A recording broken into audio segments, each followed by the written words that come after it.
आपल्या हिंदू धर्मामध्ये गायीचे अनन्यसाधारण महत्त्व आहे. तिला आपण माताच नव्हे तर देवता म्हणतो. संस्कृतमध्ये एका वर्षात गायीचे महत्त्व खालीलप्रमाणे वर्णन केले आहे.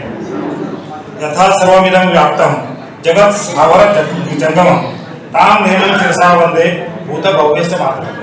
अर्थात या समस्त चराचराला जगाला व्यापणारी भूत भविष्याची माता असणाऱ्या गोमातेला आम्ही वंदन करतो.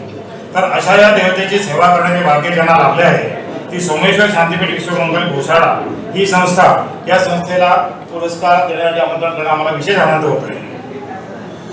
भक्तीचा गाभारा गोमातेचा वास, भक्तीचा गाभारा गोमातेचा वास, पावन गोशाळा शांतता जीवास. घंटानादकानी मन होई शांत शांत, गोसेवा घडते जेथे भेटे साक्षात पंढरीनाथ. गोसेवा घडते जेथे तेथे साक्षात पंढरीनाथ.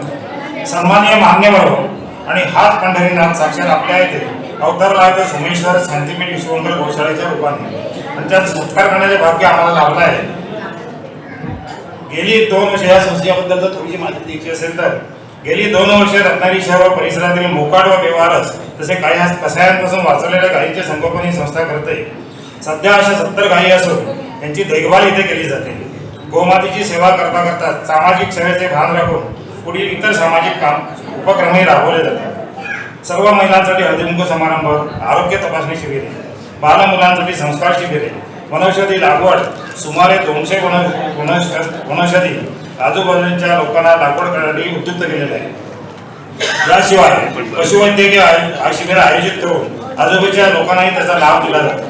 जागतिक पर्यावरणाचा भाग म्हणून वृक्षारोपणाचा कार्यक्रम याचप्रमाणे 1000 वृक्षांचे वाटप सोमेश्वर परिसरात करण्यात आले आहे. पर्यटकांना निमंत्रित करून गोमातेचे दैनंदिन जीवनातील महत्त्व समजावे व आत्मीयता निर्माण व्हावी म्हणून विशेष प्रयत्न इथे केले जातात. समाजात याबाबत जागरूकता यावी म्हणून चित्रकला स्पर्धा, रांगोळी स्पर्धा, विविध स्पर्धांचे आयोजन केले जाते. या संस्थेमार्फत 50 बाय 250 फुटाचे क्षेत्रालय तयार केलेले आहे. विशेष म्हणजे वसुबारस दिनाचे आयोजन करून त्या दिवशी सुमारे 400 लोकांच्या हस्ते गोमाता व गोचा पूजनाचा लाभ घेतात. गोमातेचे दूध अमृता समान, गोशाळेत वास जणू तीर्थस्थान. सेवा करा गायीची भाग्य उजळलेलं, गोभक्तीमुळे आयुष्य सुखी होईल, गोभक्तीमुळे आयुष्य सुखी होईल. आणि हीच भक्ती आणि सेवा करणारी सोमेश्वर शांतीपीठ विश्वमंगल घोषाळा या संस्थेचे सत्कार करण्याचे भाग्य आम्हाला लाभले आहे. मी त्या संस्थेच्या प्रतिनिधींना आदरपूर्वक निमंत्रण करतो की त्यांनी श्री आकाश सर यांचे शुभ हस्ते सत्कार व गोसेवा पुरस्कार सन्मान स्वीकारण्यासाठी व्यासपीठावर येऊन आम्हाला उपकृत करावे.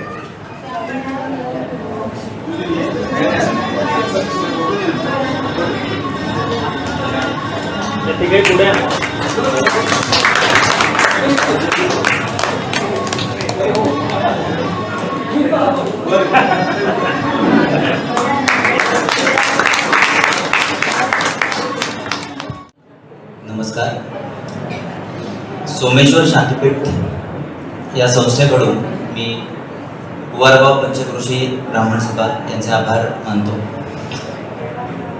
इथे आल्यानंतर समाजात वेगवेगळ्या ठिकाणी वेगवेगळे कार्य करणारे लोकांची आता ओळख झाली आणि अशा वेळेला यांचं कौतुक किंवा अशा पद्धतीने पुरस्कार दिल्यानंतर अजून माणूस मोटिवेट होतो आणि हे कार्य अधिक चांगलं करण्यासाठी प्रवृत्त होतो. आमची सोमेश्वर शांतीपीठ ही जी संस्था आहे ही सध्या वेगवेगळ्या आयामामध्ये काम करते. त्यापैकी सध्या जे रस्त्यावरती जी भटकी गुरं आहेत या गुरांना ज्यांचे ॲक्सिडेंट्स होतात किंवा ज्यांना सोडलेलं असतं अशा गुरांसाठी आम्ही काम करतो.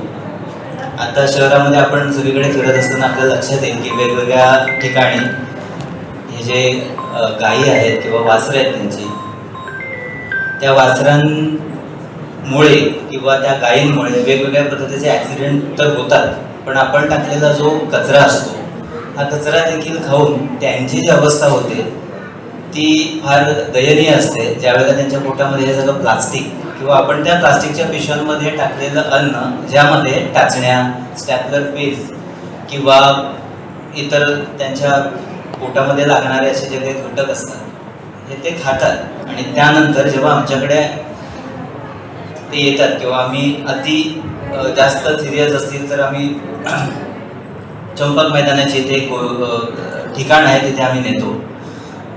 दुर्दैवाने त्यांचा जर मृत्यू झाला आणि आम्ही जेव्हा त्यांचं पोस्टमॉर्टम करावंच लागतं आम्हाला, अक्षरशः 30-30 किलोचं प्लास्टिक आम्ही काढलेलं आहे.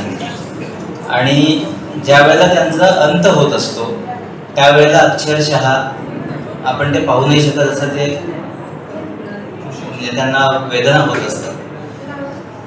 आता हा व्यासपीठ असा आहे की जिथे किमान एवढे लोक आहात. माझी एक विनंती राहील की शक्यतोवर तुम्ही तुमच्या घरातलं जे अन्न टाकाल ते वेगवेगळ्या पद्धतीने टाकलं आणि प्लास्टिक पिशवी शिवाय टाकलं तर जास्त बरं होईल. कारण आम्ही पूर्ण रत्नागिरी शहरातली गुरं नेऊ शकत नाही आहोत, पण जी आहेत आणि जे आपल्या आजूबाजूला फिरतात तर त्यांच्यासाठी म्हणून तुम्ही हे सगळं थोडासा त्रास घेतलात तर फार बरं होईल. त्याचबरोबर आता आम्ही जी गुरं सांभाळतोय त्यांची संख्या 69 आहे आणि पुन्हा नवीन जन्माला येणारे आहेत ते पुढे. आम्ही सोमेश्वर गावामध्ये ही गोशाळा सुरू केलेली असल्यामुळे तिथे जो सडा आहे त्या ठिकाणी जे कातवळ गवत वाढतं त्याचे एक लिमिटेड उपलब्धता आहे आणि त्यामुळे तिथे नेलेल्या गायींची संख्या त्यामुळेच वाढवता येत नाही, कारण आम्ही नेल्यानंतर पुन्हा ते झाड त्यांना खायला काय द्यायचं. हा पूर्ण जो आमची संस्था किंवा हे गायी सांभाळण्याचा जो काही आम्ही आता विडा उचललेला आहे यामध्ये ह्या ज्या वास्तविक समस्या आहेत यासाठी आपण देखील कधीतरी आपला ज्या ज्या पद्धतीने हातभार लावते तर लावलात तर फार फार बरं होईल. कधीतरी तुम्ही तिथे या, तिथे पहा आणि जी जी आपल्याला शक्य मदत होईल. प्रत्येक वेळेला आर्थिक रूपात मदत हवी असा काही भाग नाही आहे, पण आपण चारा देऊ शकता किंवा आपण दुसऱ्याला माहितीही देऊ शकता की जेणेकरून समाजातील इतर लोक ज्यांना खरोखरच मदत करायची आहे ती लोक आमच्यापर्यंत पोहोचतील. सध्या स्वयंपूर्ण होण्याच्या दृष्टीने आम्ही ह्या सर्व गायी आहेत त्यांच्यापासून उत्पन्न काही नसतं, दूध देत नाहीत त्या, कारण त्या रस्त्यावर सोडलेल्या असतात, त्या उपयोगाच्या नाहीत म्हणूनच. तर त्या गायींपासून आम्हाला आत्ता जे मिळतं ते फक्त शेण आणि या शेणाची पावडर करून आम्ही पावडर किंवा इतर त्याचे जे काही वस्तू बनवतोय. सध्या आम्ही गोमय गणपती करण्याचा प्रयत्न करत आहोत, कारण आम्हाला हे सर्व ते शिकावं लागतंय, कारण जेणेकरून आम्हाला त्यातून काही उत्पन्न मिळेल आणि आम्ही चाऱ्याची व्यवस्था करू. तर अवश्य या आणि ज्या ज्या वेळेला शक्य होईल त्या त्या वेळेला येऊन आपले वाढदिवस किंवा गाय दत्तक घेणं किंवा इतर कुठल्याही नवीन काही सूचना असतील तर हे आम्हाला देऊन आपण योग्य पद्धतीने हातभार लावू शकता. ही सर्व संकल्पना जी मूळ उगम पावली माझी पत्नी अनुजा विनोद पेटकर यांच्यामुळे आम्हाला ते सर्व करण्याचा योग आला आणि आता आम्ही आमचे अध्यक्ष आहेत श्री राजेशजी आयरे सर आणि आम्ही सर्व विश्वस्त, तिथे स्नेहल ताई वैष्णवबाई काकू आहेत त्यानंतर इथे आमचे एक सहकारी वाघ सर आहेत, त्यांचे वडील आहेत आणि प्रत्यक्ष सर इनामदार सर जे आहेत ते सुद्धा आमच्याशी जोडले गेलेले आहेत.